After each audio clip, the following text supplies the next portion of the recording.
did they get here? They got here by raising from eggs that were found on milkweed at a friend's house on Long Swamp Road in Berwick, and she found them. I think these ones she found as actually as caterpillars, and she raised the caterpillars in this enclosure, and about 3 days ago they eclosed, and eclosed is the term of when they emerge from the chrysalis.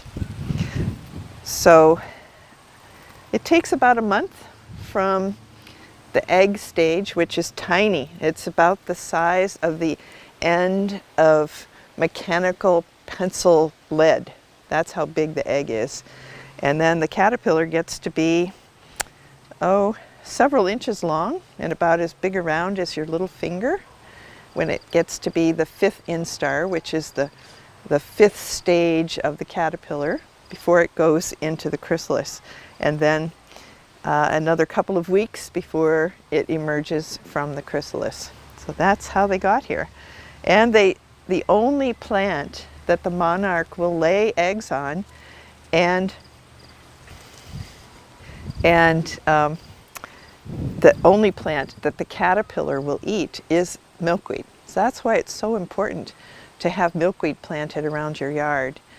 Milkweed is less available these days because of urban sprawl, places being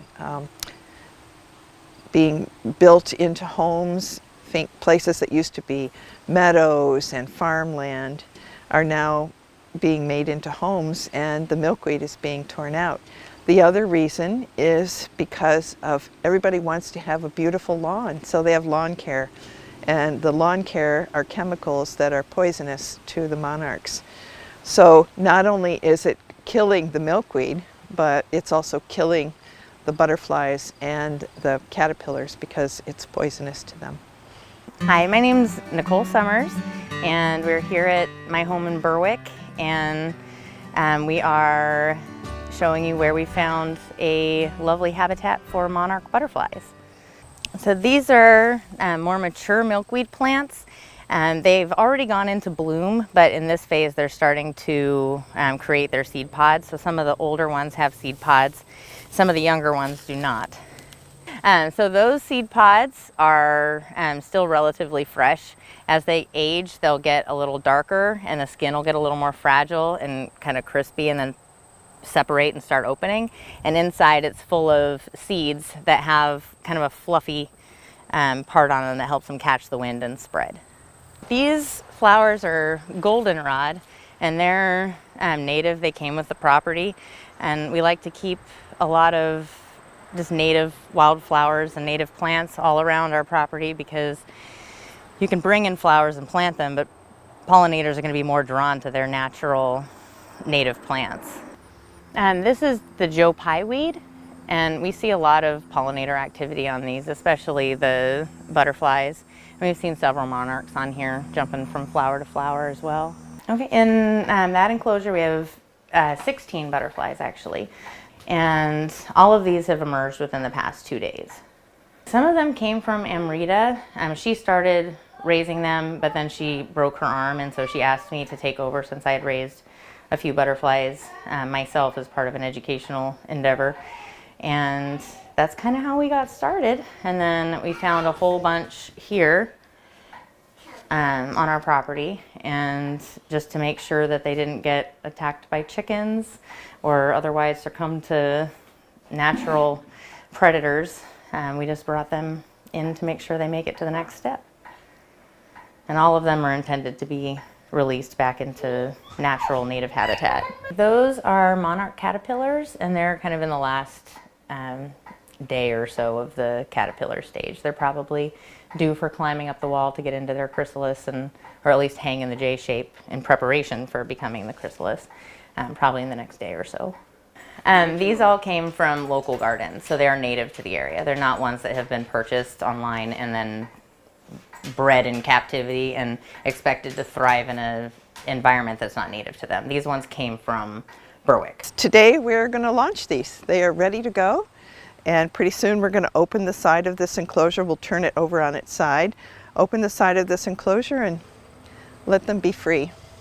We have 2 monarchs that have been here in the yard most of the morning, so they'll get some new friends today.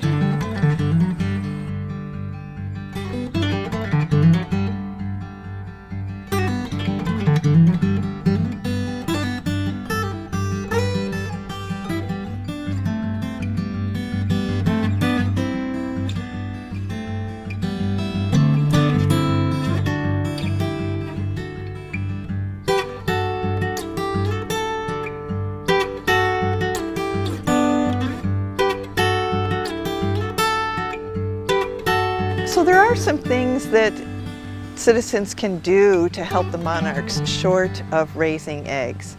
And I'd like to say that raising eggs and caterpillars into monarchs is something that really needs to be done by someone who's trained.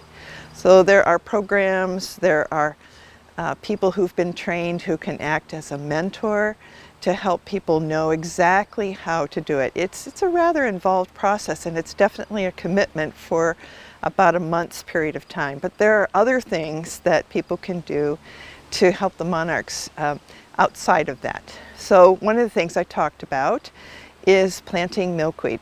There are a number of different kinds of milkweed, lots of varieties throughout the United States, but the one variety that is pretty much everywhere in the United States is the common milkweed. That's the wide leaf milkweed that you often see along the roadsides.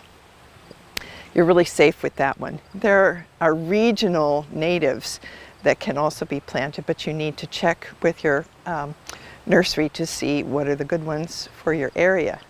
So milkweed is a very important piece. The next piece, you may wonder what this is, but this is a tray with water in the bottom. And instead of really using a lot of stones, I used sea glass because I love sea glass, with just a tiny bit of water in it. So the monarch can land on this and can drink from it without any problem of drowning. But the one thing about this is that it needs to be, because you don't want the water to be too deep, you have to fill it a few times a day. So again, these are things that have to be tended to.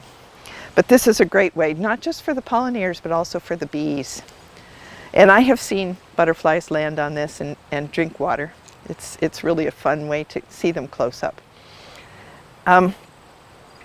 Another thing that you can do is educate yourself. There is so much information on the internet, and there are some really good links which I think I will give to you so that you can click on them, of organizations that are reputable, that have really good scientific information and give you really good statistics and how-tos for different ways that you can help the monarchs, and learn about the various stages of the monarchs, which is a really important and very exciting process to watch them from the very beginning until they fly away, until they mate, and start the process all over again.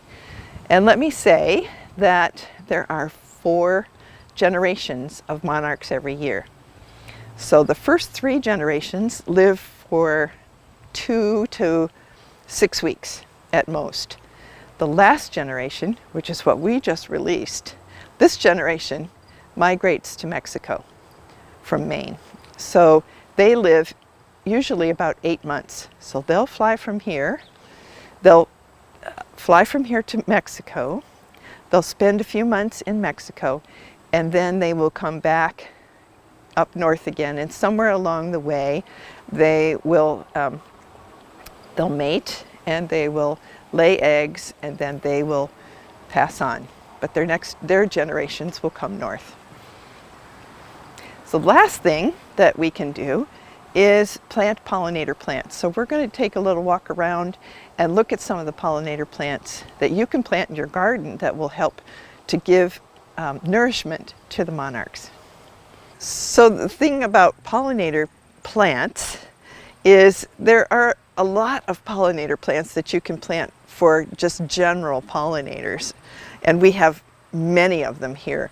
But the monarchs have their favorites, and this red zinnia is one of them. almost always, we'll see, this one's going to give us a little demonstration, maybe, on this red zinnia. They like plants that have flowers that are flat on top, so they can get their little proboscis down into the center of the flower and get the nectar out of it. We have seen some on the sunflowers.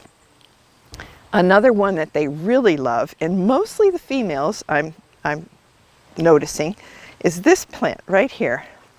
It's called Verbena bonoriensis, and we've seen a female sit on this plant and go from these little tiny flowers, these are clusters of flowers, go from one flower to another for maybe as long as a half an hour.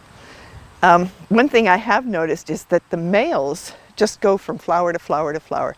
So they're only on the flower for maybe 15 seconds often, and then they go to the next flower. But the females tend to stay on one flower all the time, for maybe sometimes half an hour at a time. There's a cabbage butterfly right there.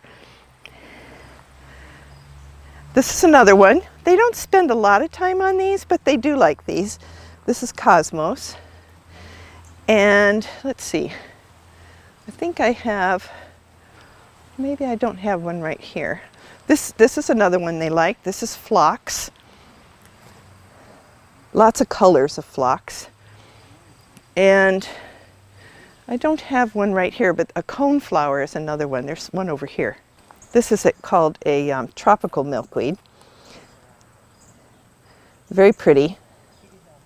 Not necessarily native to here.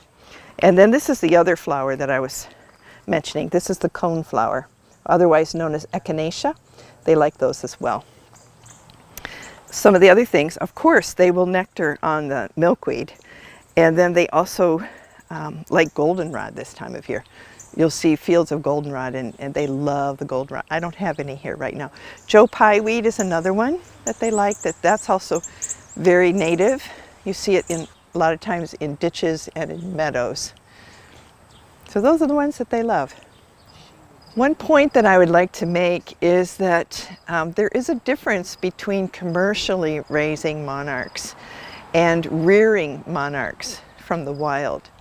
Commercially operations are in question right now, especially since the monarch has been put on the endangered list. But rearing of the monarchs is a different process. That's when the eggs are collected in the wild and they are brought inside, they're protected, they are raised all the way through the process that we watch today. And this is done by people who are called citizen scientists. So I consider myself a citizen scientist, which just means someone who is very interested in the raising of monarchs and the protection of monarchs. So in the rearing, we are protecting the monarchs from predators. So only about 4% of monarchs in the wild make it. But studies have shown that somewhere between, say, 70% and maybe 90% of those that are reared by citizen scientists have a much, much better chance of making it to adulthood and being able to procreate.